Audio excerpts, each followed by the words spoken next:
Kalau saya dari Grace News, kalau ini dari TV nasional. Ya gimana Bang tanggapan Abang tadi melihat dengan statementnya Amanda itu kesaksiannya Bang?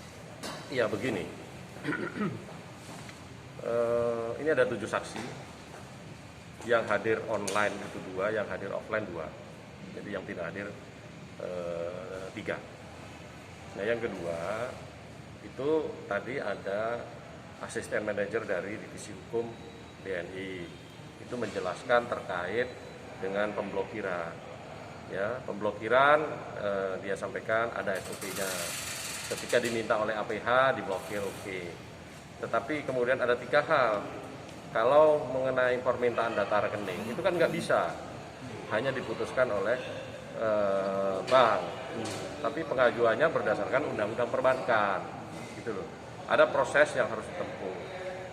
Saya tidak begitu bisa mengkorek karena si saksi ini hanya sebatas menyampaikan pemblokiran yang tadi itu. Tetapi yang kedua, ada rekening-rekening Pak Edi.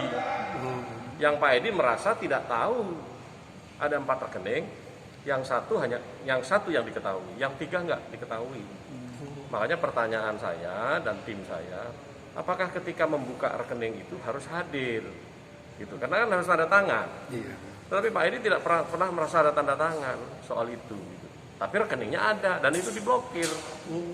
Nah, itu kan jadi pertanyaan besar di saya. Tapi si saksi mengatakan saya tidak tahu soal itu. Karena dia hanya dari divisi hukum. Gitu aja. Hal itu saja sebenarnya yang diketahui. Kemudian termasuk hati-hati juga soal penyitaan dan sebagainya. Itu juga ada prosedurnya. Nah saya khawatir karena ini yang meminta APH, kemudian hak-hak terdakwa atau hak-hak tersangka ini menjadi diabaikan, itu kan juga nggak bisa. Paling tidak ada keseimbangan. Saya tidak alergi terhadap pemblokiran, ya silakan saja sepanjang itu ada kaitannya. Cuman masalahnya kan prosedurnya kan juga harus ditempuh. Iya. Itu sebenarnya yang ingin kita gali, tetapi ya tadi dah saksi bicara, saya bukan ahlinya, nggak tahu dan sebagainya.